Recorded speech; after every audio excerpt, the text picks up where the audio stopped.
has joined us on the phone. We'll begin engaging him shortly. Prof, good morning. Thank you very much for joining us. Yes, good morning, Winston, and good morning to our cherished listeners. Great. We'll come back to you shortly. But over the last 20 years, Ashesi has been educating ethical, entrepreneurial leaders through high impact experiential education.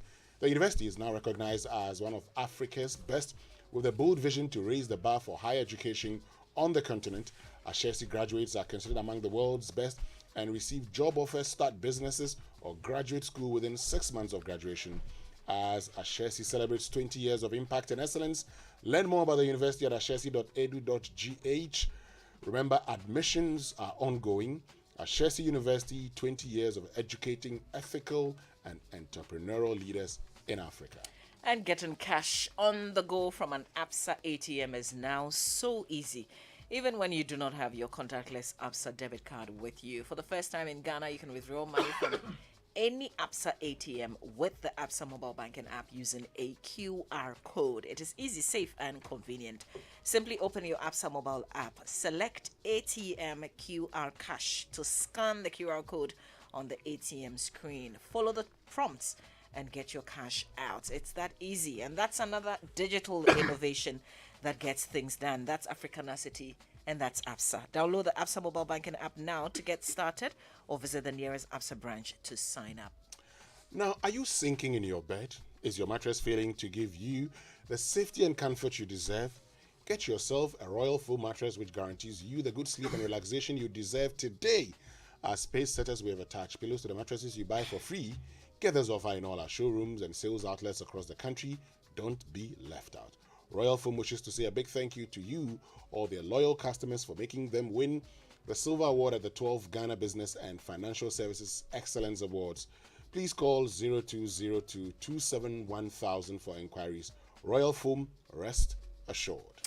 Are you an entrepreneur or business owner struggling to keep up with the economy in these times? Are you looking for an opportunity to network with other entrepreneurs, to learn new business strategies and innovative ideas to grow your business and advance your career? Then join us for the 3rd Annual Entrepreneurs Solutions Summit, which brings together like-minded entrepreneurs and influential leaders to share ideas, insights, actionable strategies, and innovative solutions to grow businesses. Happening on Thursday, 3rd December 2022 at the Labadi Beach Hotel. This year's summit brought to you by African Bag Recruitment focuses on business resilience, how small to medium-sized enterprises can survive an economic downturn. Speakers include Wamkele Meni, Secretary General of the African Continental Free Trade Area. After South Africa, Kosi Yankee Aye, CEO of the Ghana Enterprises Agency, Ghana. Levin Daniel, CEO, Televic Group, Belgium. Abin Amoah, Deputy Managing Director of the Ghana Stock Exchange.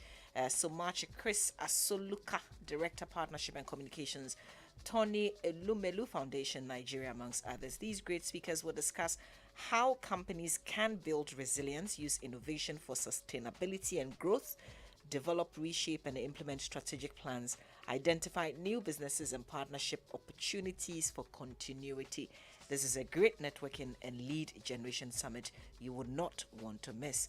Limited tickets available. To attend, kindly call or send a WhatsApp to 0559 941 415 or register via entrepreneursolutionssummit.org.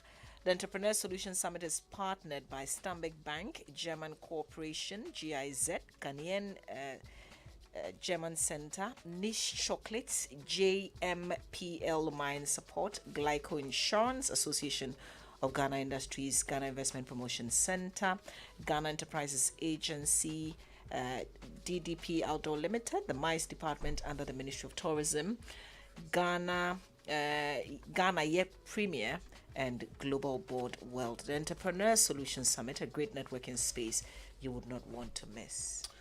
So thanks to all of you listening to us, and for those of you listening to us in the Western region on Radio Max, we say thank you very much for joining us. In the Central region, ATL Radio. In the Bono region, Sky FM. And in Kumasi, listening to us on Love 99.5 FM. In the Bono East region, Gaskia FM. In Techiman,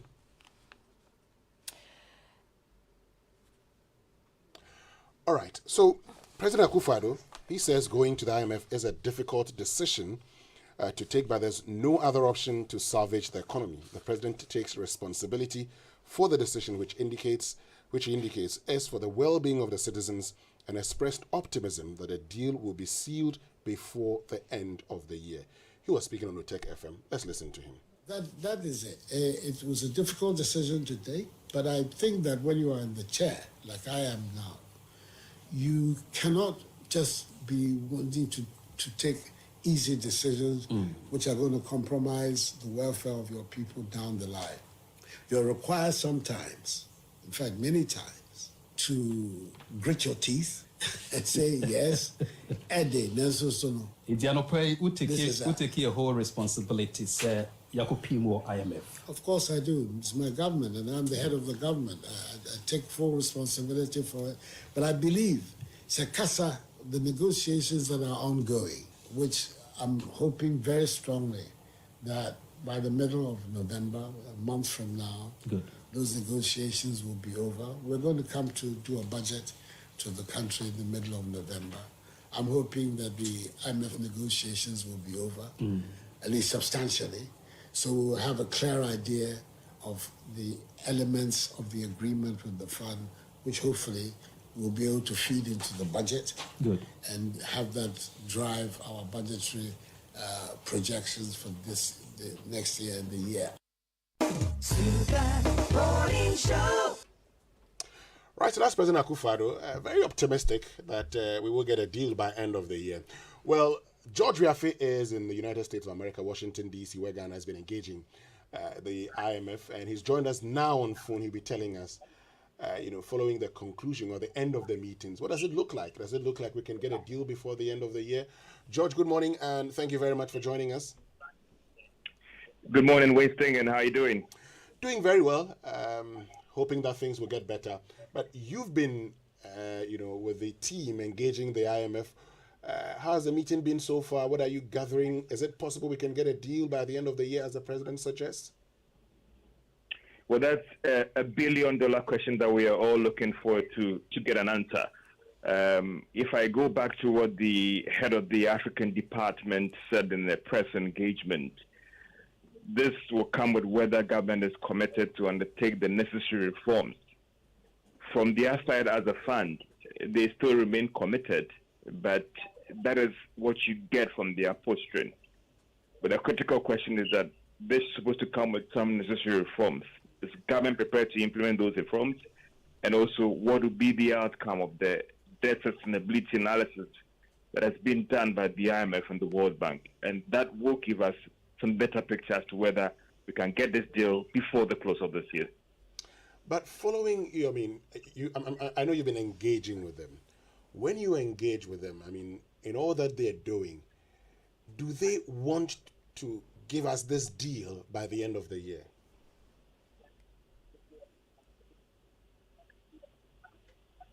Hello, George?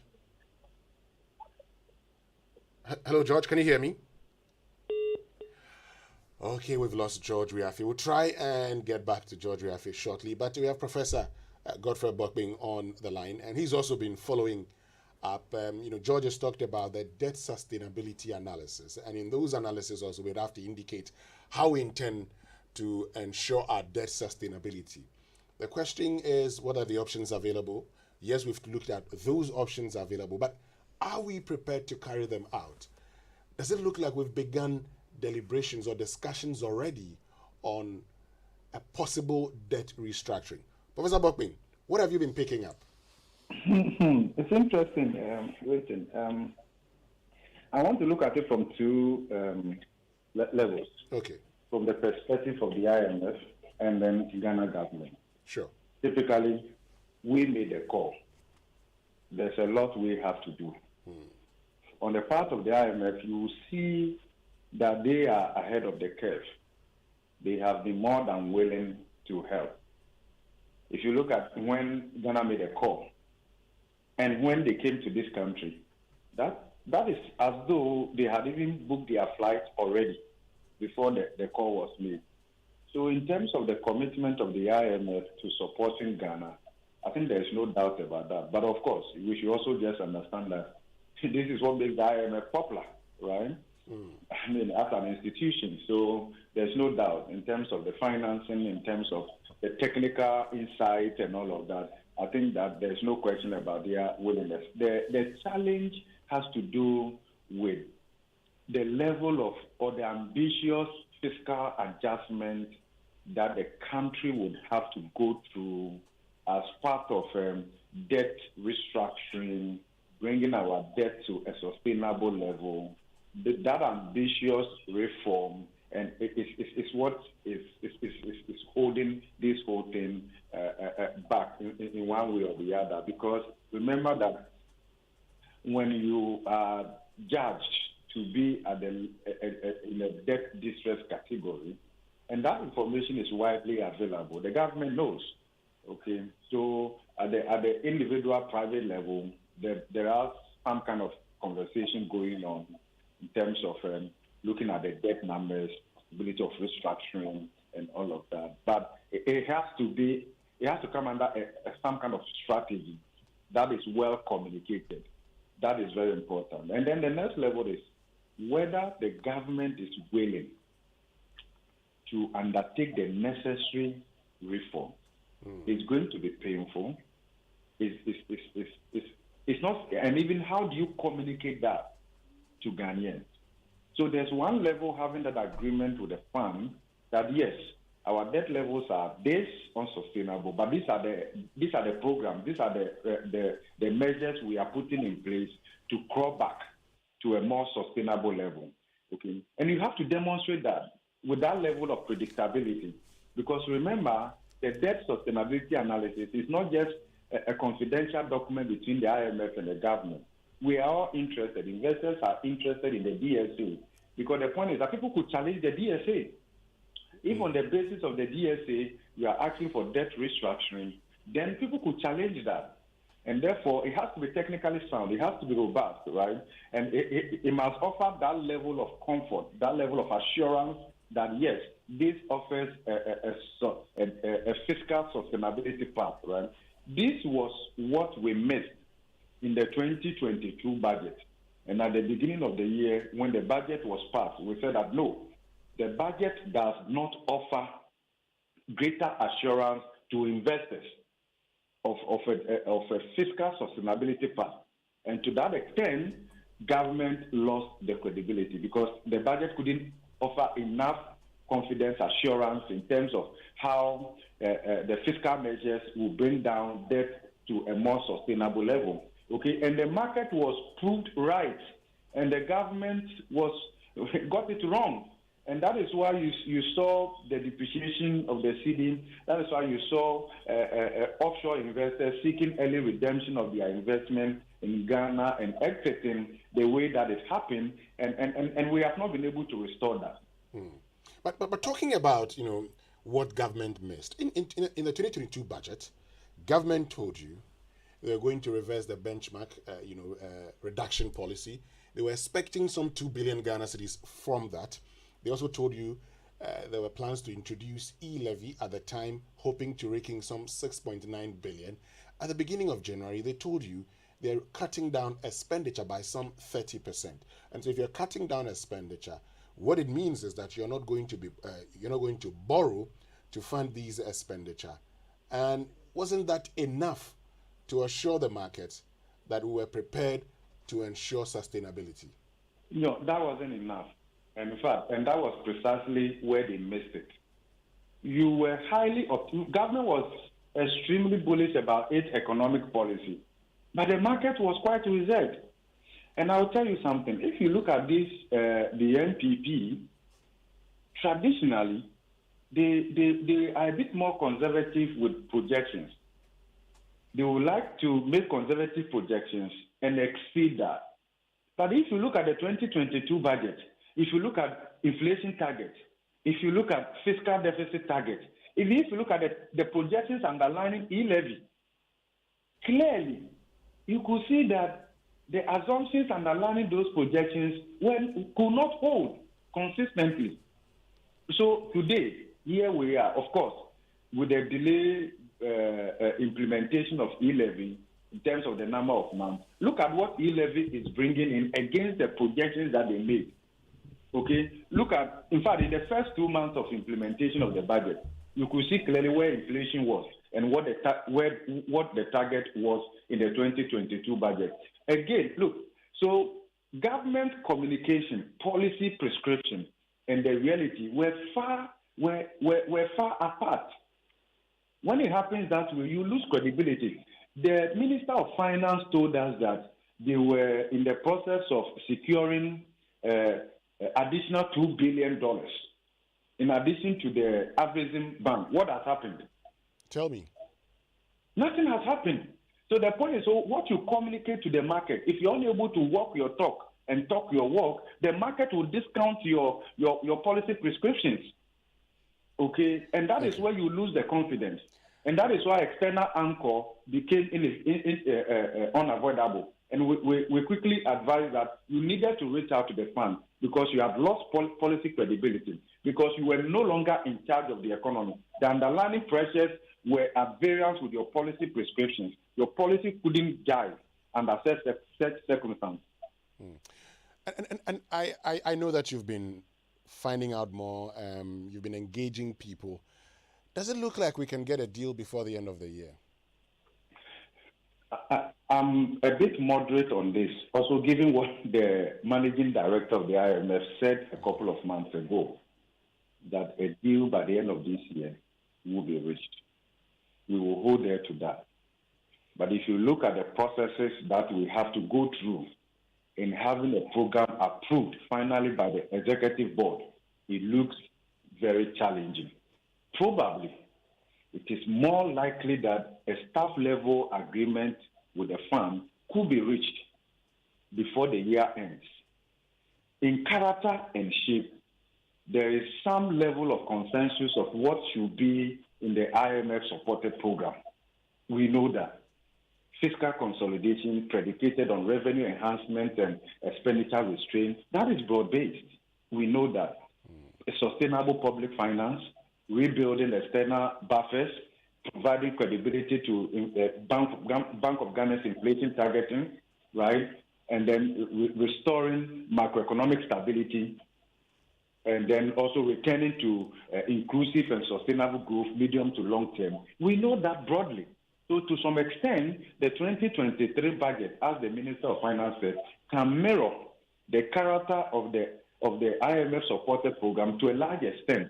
But the point is, moving it from the staff level agreement to the executive board, and especially if the conclusion is that debt restructuring, which may entail a haircut, is unavoidable, then it could delay the process, because it means that in addition to reaching a staff level agreement with the IMF, right, before it goes to the IMF executive board, we will need to also reach some level of agreement with our investors, which will go together, that this is how we want all these things to work together under a certain consistent framework.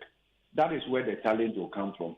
And so far, government has not demonstrated enough desire to embark upon that ambitious reform to bring debt to a more sustainable level. And the challenge is that accepting that or proposing that and also reaching an agreement with the IMF at the staff level before it goes to the executive board, the next important question is, how do you communicate that to stakeholders? What is the level of acceptability? Would Ghanaians accept that? Would that cause social unrest and all of that? So those are the nuances surrounding all these things. So how far can you go with all of this? You've said government has not demonstrated the desire. What is holding government back? What is preventing government? In the domestic market, government has very little credibility with the ordinary Ghanaian. And what we are talking about, if you look at where our debt levels are, right, even along all the indicators within the DSA, the level of fiscal adjustment that we need to embark upon in the next 2 to 3 years, Winston, is going to be painful. Really? You don't want to be the bearer of such news. So those are the things that perhaps would bother government a little bit more. But to what talking about extent levels of adjustments that with this fiscal adjustment, let's look how at would this be accepted? Can we moderate it a bit? If we did that, that will have implications in terms of how quickly we can bring the debt to a more sustainable level within a framework that makes IMF lending comfortable. So those are the permutations and the scenarios that you are looking at. But broad-based, what is important, even ahead of government announcement, is that we should all embrace ourselves for some level of austerity, some level of... it's just like a pilot telling you that brace yourself up for impact landing in the next 2-3 years. Now that you say we should brace ourselves for painful adjustments, why do you say these adjustments, fiscal adjustments, are going to be painful? What is it that we're going to do that will be painful for the economy and the Ghanaian? So let's look at revenue side. Mm-hmm. You want to increase your revenue generation. Already, the average Ghanaian is burdened with multiple layers of taxes. Sure. How far can you push them? You are talking about post-COVID recovery, a pandemic that affected not only the government at the macro level. This is a pandemic that affected households, individuals, businesses, and then the government. So it means that whatever fiscal adjustment you want to do, you have to be mindful of the context. We know how COVID has affected Ghanaians, how it has worsened inequality, increased poverty in this country. Then when it comes to expenditure side, we know that government needs to spend to stimulate growth. Mm-hmm. And you don't have the space to do that. Assuming that debt to GDP ratio, even if it's 100%, we can say, okay, can we live with that? How about the other debt sustainability indicators like debt service to revenue ratio? We are way above the policy dependency threshold. Debt service alone is taking more than 60% of non-oil tax revenue. If you are doing the modeling, you are looking at what do I need to do in bringing this down to, let's say, below the policy dependency threshold, below 24%. That is a lot of adjustment to do within an IMF lending framework, let's say 3 years or even maximum 4 years. That is going to be hard. Doing so will mean trade-offs.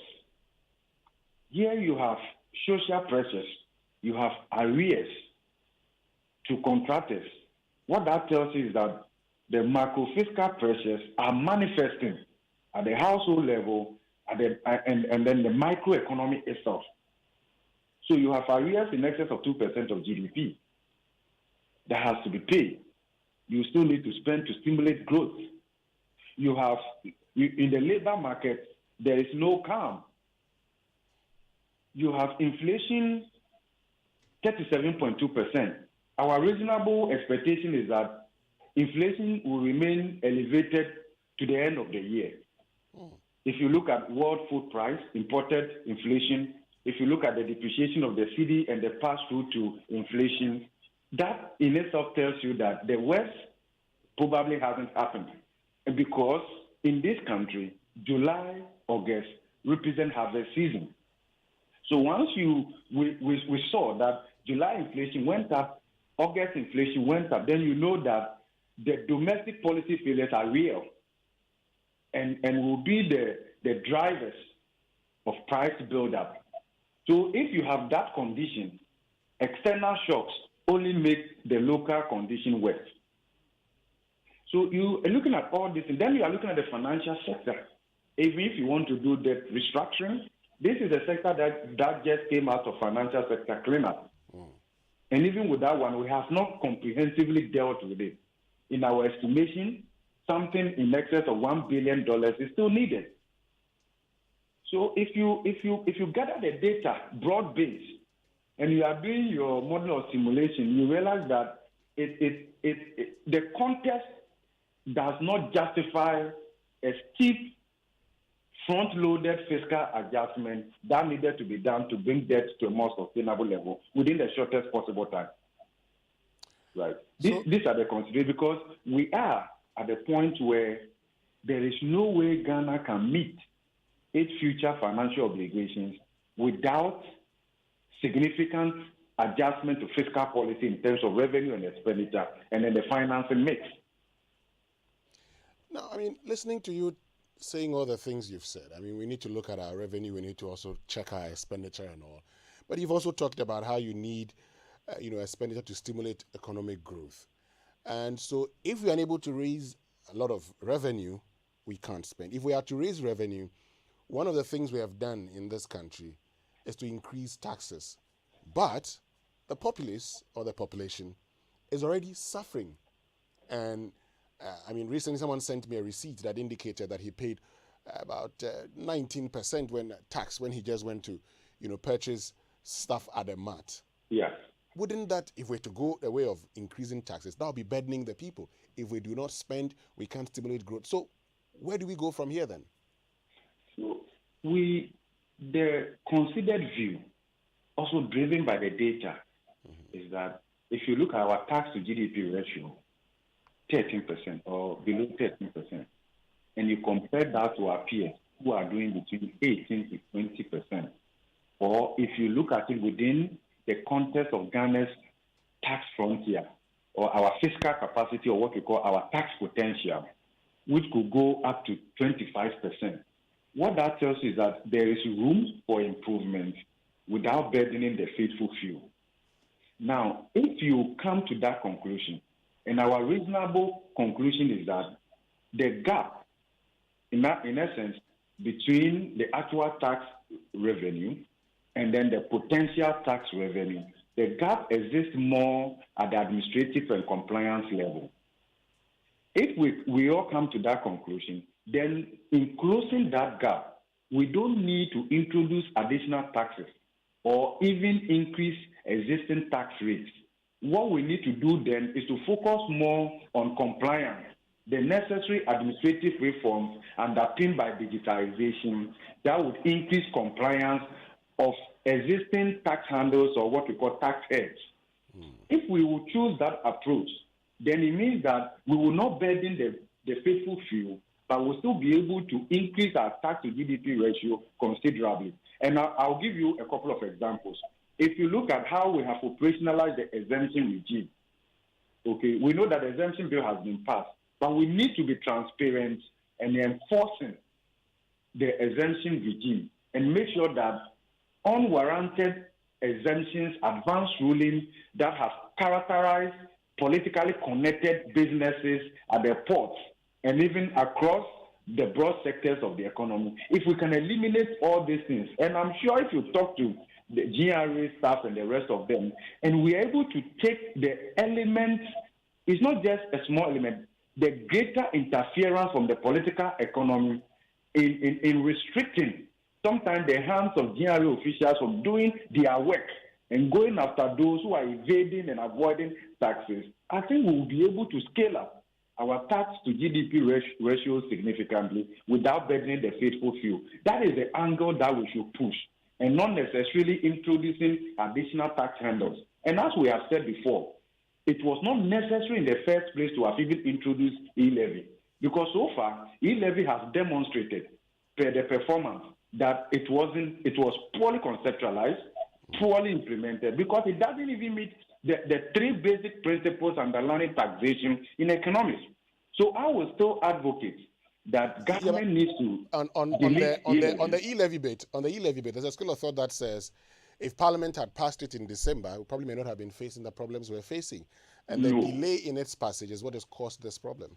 You can take, if assuming you even spread it evenly based on government projections, you spread it evenly and take away the 3 months or so of implementation delay, it will still not jive. It will still not jive. And if you look at the big players in the electronic digital economy, that volumes have gone down on their platforms and the rest of them, tax should not be used as a hammer and treat everything else as a nail. You can conceptualize tax as an investment or as dividend. The timing is important.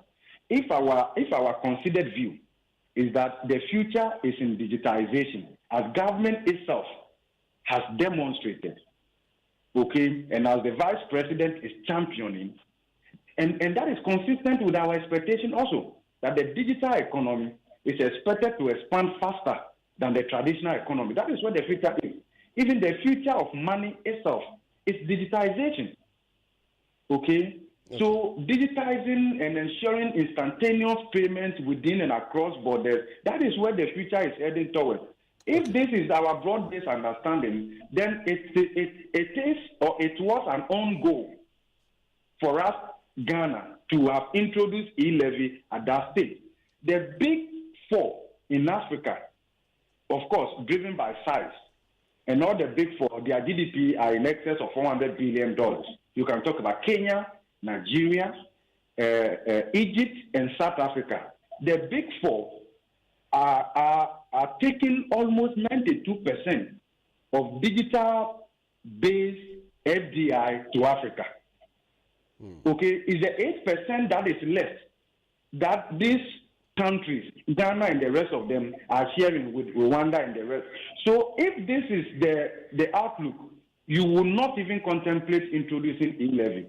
Okay. We oppose e-levy not because we didn't like government, also we oppose it on principle. And the fact that if the future of this country is hinged on digitization, you could not have conceptualized e-levy at this stage. I'll get back to you, Prof. And when I get back to you, two quick questions. You say where things are going to get worse, how worse can things be? And the fall of the cedi, is there any hope within the next 2 to 3 months? But let me get to George Wiafe, who's joined us again. So, George, I was asking earlier a very simple question. You've been engaging, officials of the IMF. You are in the United States, in Washington, D.C. Do you get the sense, do you get the impression that they're willing to give us a program by end of the year? Well, Winston, that is what you get from the officials, the directors behind the scenes, the commitment to ensure or working to ensure that the program is closed by the end of this year. But that is the human bit as well. But there are critical benchmarks that the IMF, the staff, the board, the checkbox that they want to go through anytime a program is being designed for a country. And Winston, don't forget that also the previous years, the fund has had a lot of bashing as to when they go into a country for a program and how the program is designed, and now they are moving more towards a country ownership program. So even though on the human side, they are committed to having a program by the end of the year, they are also careful that a post-program or during program, we are not exposed to other shocks that exposes the fund itself that they rush through things. So you get that from that human angle, where they are committed, they want to fast-track the process, things will not be dragged.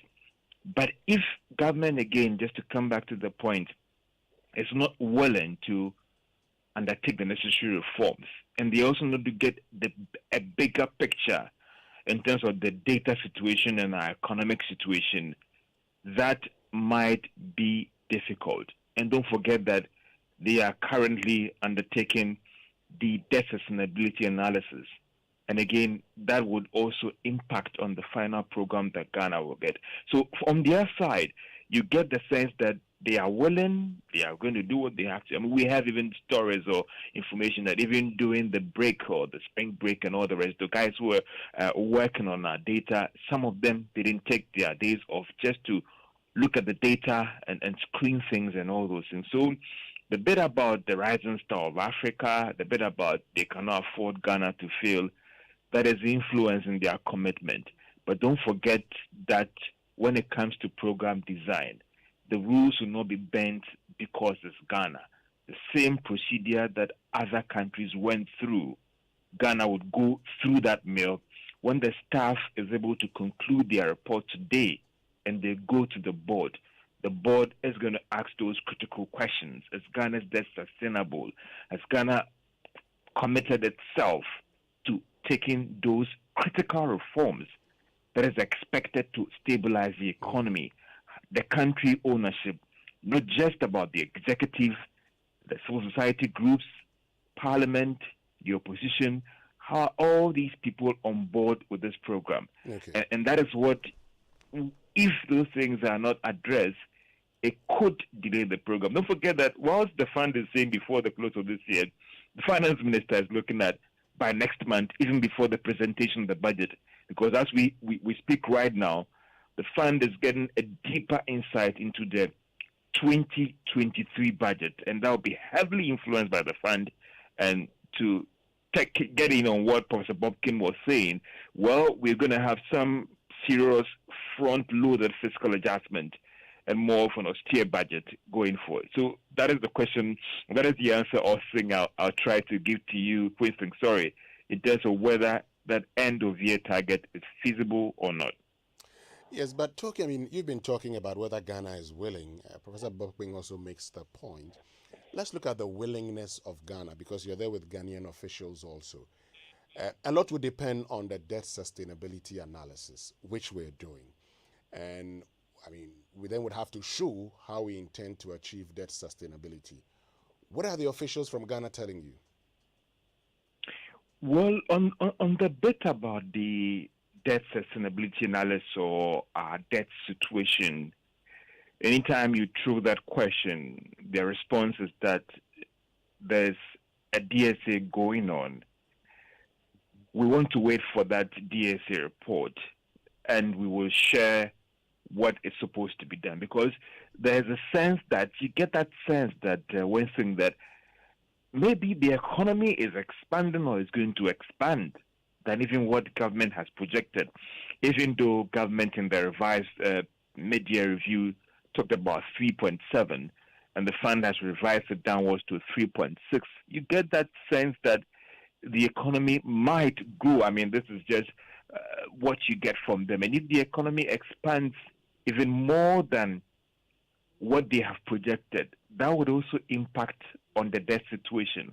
They also believe that the Ghana revenue is embarking on some very aggressive revenue mobilization, and that would also impact on the revenue situation by the end of the year. So all these indicators are being factored into the analysis. And don't forget that when you look at the DSA or the debt sustainability analysis, you're looking at 7 indicators here. So if the revenue situation improves, and that is the if clause here, if the economy expands, we might end up not having that crash or tough measures that government is supposed to undertake, depending on the outcome of the debt sustainability analysis. So that is what they say on that part. Again, when you also engage officials, you get the sense that they have realized, or they are realizing how tough the situation is, and the situation can only be achieved if they are also prepared to take those tough measures, because that is what will secure you a program. And also, Winston, it is not just about the about 4 billion that the fund is going to give to you that will go directly into your balance of payment support, but also what are the critical measures that you are prepared to take on the fiscal front to convince donors, to convince investors for them to come on board. Don't forget that apart from what the IMF is going to give to us, the World Bank is also coming on board with some budgetary support, and that will go directly to projects in the budget. We'll have other donor partners coming on board, and the financial support could ramp up it to about $9 billion. So the 2023 budget will be critical if government is really committed to taking those tough reforms and fiscal measures. That is going to help turn things around. That will be the breaking point. That will be the tipping point. If the 2023 budget doesn't come out with those policy measures that would convince these offshore investors, that will convince the business community, that will convince the donors, then again, we have a challenge there, or the biggest elephant in the room has not been contained, Winston. Thank you very much, George Wiafe, for joining us all the way from Washington, D.C. in the United States. But let me get to you, Professor Bokpin, because all of you are talking about if government is committed, if government is willing. Does the leadership of the government team matter at this point? It matters a lot and greatly. How does it matter? Leadership has to show the way, and leadership has to communicate the reality to Ghanaians. We have to come to that point of humility, and we have to also demonstrate that leadership has taken the leading role in internalizing the austerity. That then gives you a certain moral upfront to be able to ask Ghanaians and stakeholders beyond the country to come on board. Okay.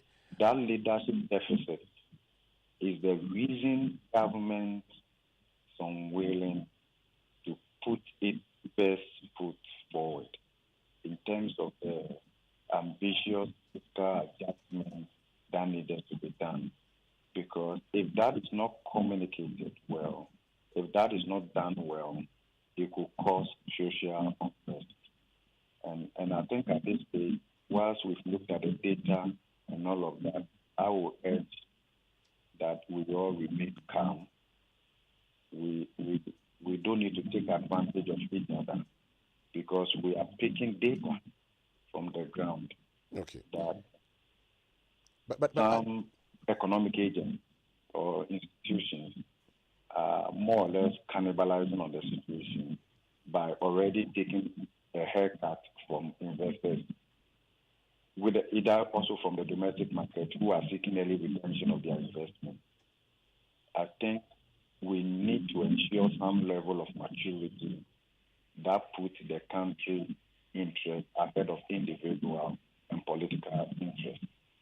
That said, it does not take away the necessary painful adjustment process that we have to go through as a country.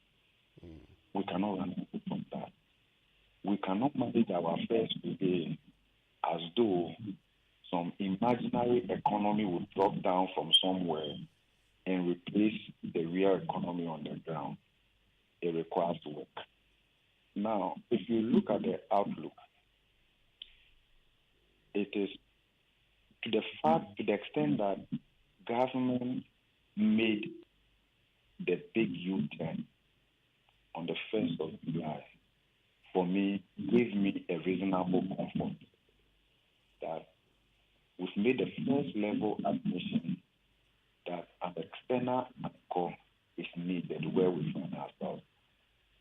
Part of why we were not happy was the excessive delay in Ghana government putting their documents together, which could have helped in fast-tracking the negotiation and the rest of it. They kept saying that government needed to put the program together quickly and make them available to the fund. We delayed. Okay. And we but Prof, quickly. Yes. Yes, Prof, quickly, talking about government making a U-turn, and while government made a U-turn, some have said, under the circumstances, the finance minister should not have been leading Ghana's negotiations. You agree? I have taken that position long ago, Winston. In fact, there is Prof, no but Prof, economic if you are close to your radio set, if you could kindly reduce the volume, I think we're Okay. getting some feedback. Yes, go ahead and then make your point. Look, Winston, there is no economic justification for the finance minister to continue to be in office. If he is still in office, it might be for reasons other than the common good. And that reason would only be known by the president. It was that big U-turn that cost somebody his job in UK. That big U-turn couldn't have ensured stability for somebody here. The market is seriously discounting the leadership already. And it is a bit surprising the president is not saying that. Right. So one of the things that the president could have done, you could still have kept the minister. Maybe Minister of State, but appoint a team led by somebody else. And that will not be strange, Winston, because we have been there before.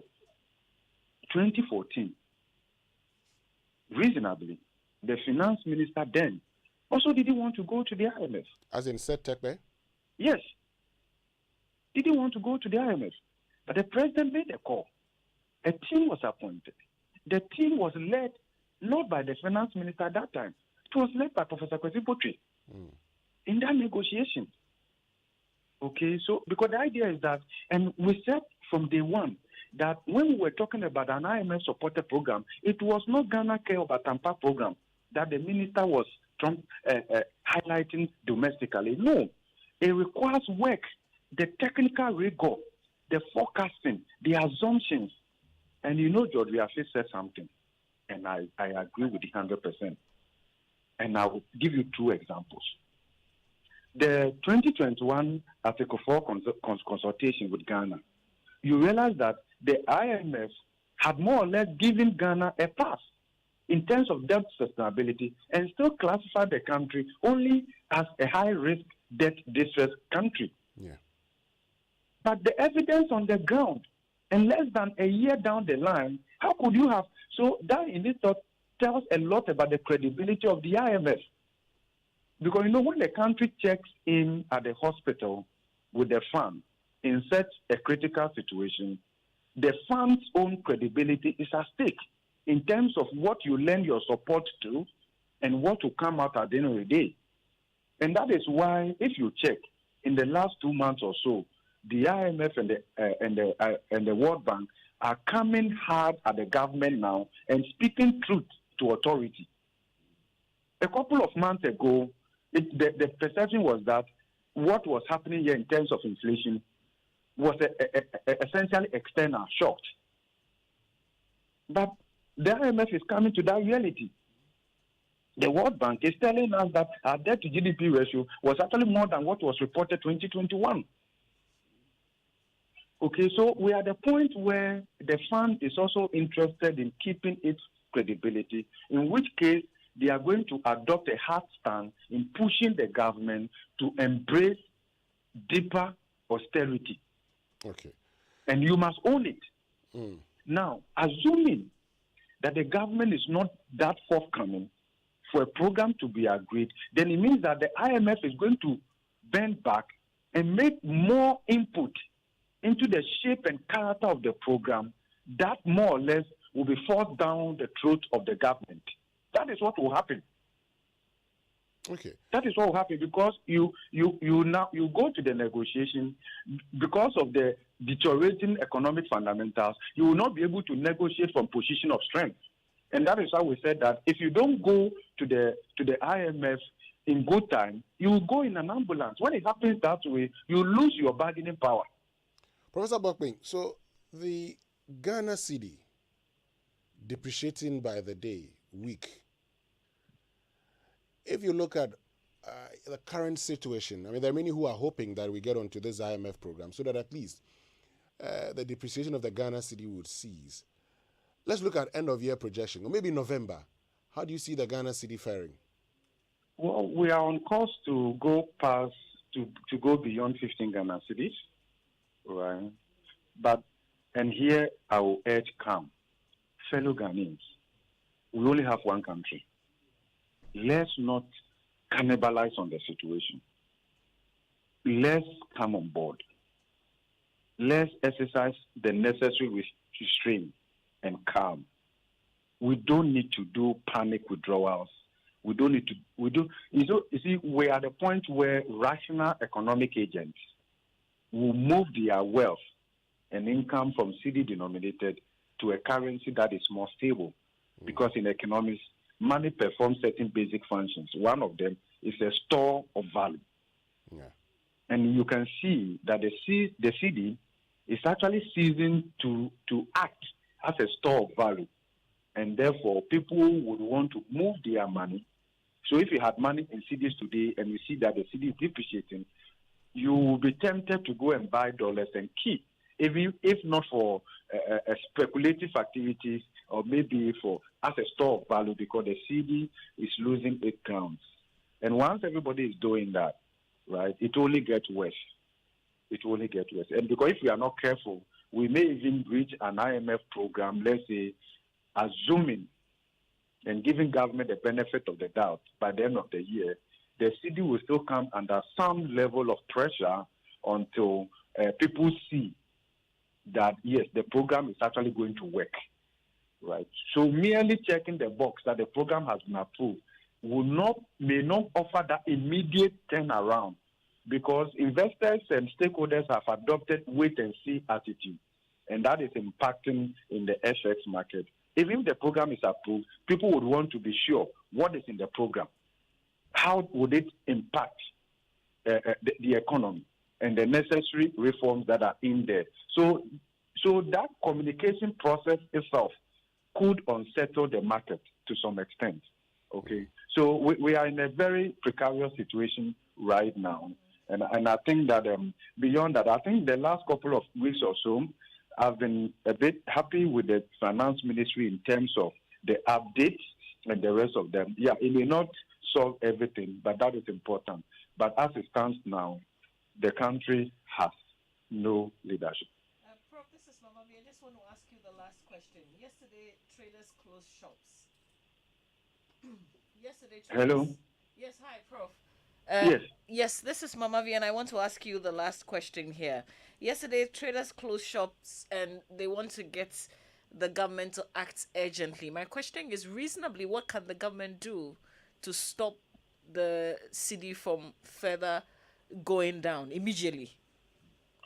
Yeah, I think the government isn't communicating. The government isn't, in terms of some fiscal measures that needed to be taken. We are not seeing that from government. Ghanaians haven't seen any lifestyle changes in government. That suggests that government is on the same level as the ordinary Ghanaian. That is very important. We are not seeing that right now. We are not seeing that commitment on the part of government that recognizes the agencies and the impending steep fiscal adjustment that the ordinary Ghanaian will have to go through. That is lacking. And that is why, in fact, typically, the way we were brought up, we have been a bit moderate because we're not brought up to speak of in a certain way about elderly people and the rest of them, right? We are being pushed to the level where people are making some level of trade-offs. And to see the Guta and the rest of them taking that decision, it's not only just UTAC. If you look at the labor front, you see that, and that is why we are saying that there's a certain level of leadership deficit, right? That because countries go through challenges, but if all of that is happening within a certain context of leadership deficit, then it makes it worse for the ordinary Ghanaian. So there isn't that level of credibility that anchors hope that, yes, we're going through these challenges, we're going to come out of this. So right now, every discussion now is the IMF program. I think that, and it is clear that an IMF program alone is not enough to take Ghana out of this. And the fund knows. The fund itself, if it had its own way, it will clearly tell Ghanaians that look beyond the IMF program. Other than that, if it doesn't work the way you and I expect, we will blame the fund. And the fund itself doesn't want to take that on its balance sheet. What are the necessary governance reforms that the president needs to take immediately, which may start with asking the finance minister to step aside? It will be a strong message to the market and reorganize that team. And then you begin to internalize the austerity within your own government. Okay? And exercise greater control and expenditure discipline across the board. That's what is needed. In crisis moment, it requires a certain mindset and paradigm shift in getting all of us out of this. That way, even those who are not pro MPP or so, they will see that and they will come on board.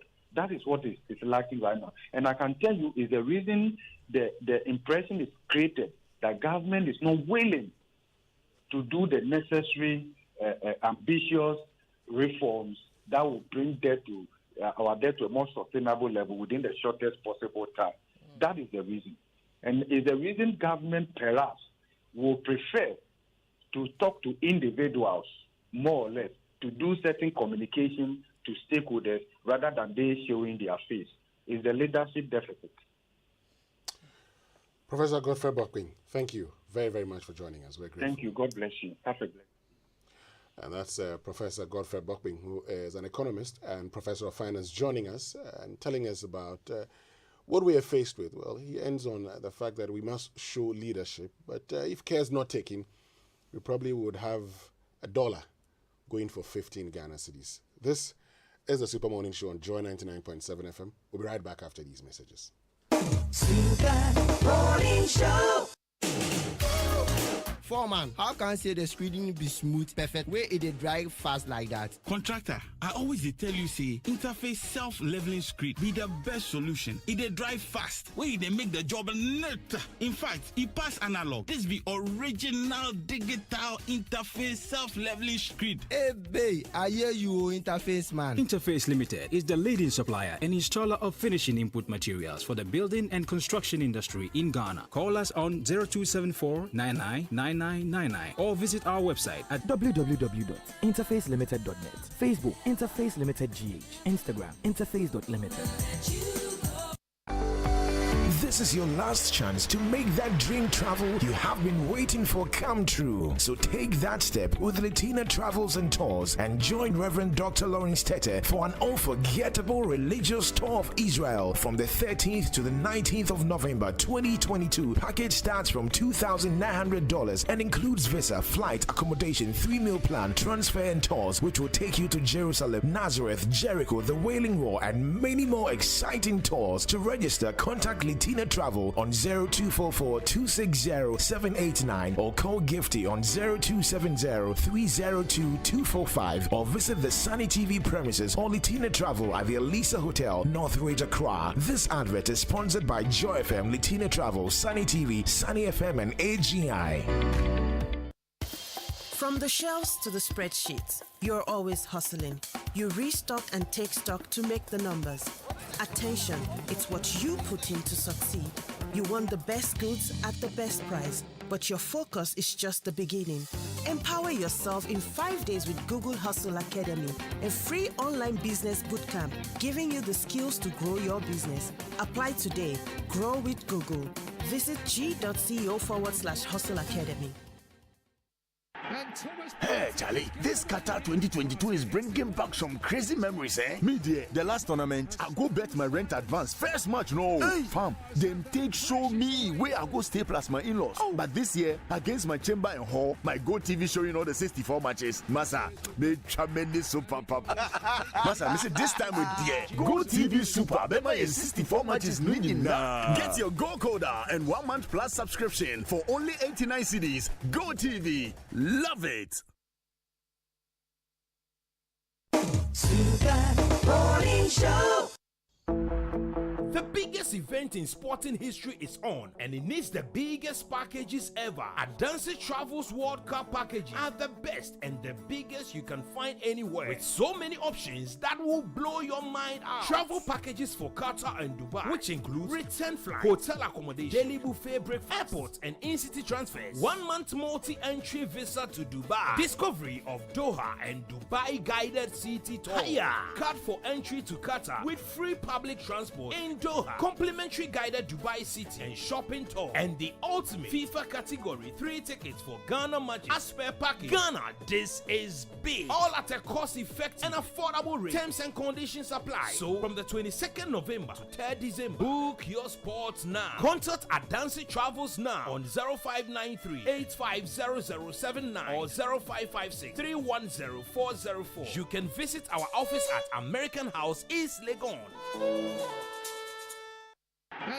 Hey, Charlie, this Qatar 2022 is bringing back some crazy memories, eh? Me there, the last tournament, I go bet my rent advance. First match, no. Hey. Fam, them take show me where I go stay plus my in-laws. But this year, against my chamber and hall, my Go TV showing all the 64 matches. Massa, me tremendous super pop.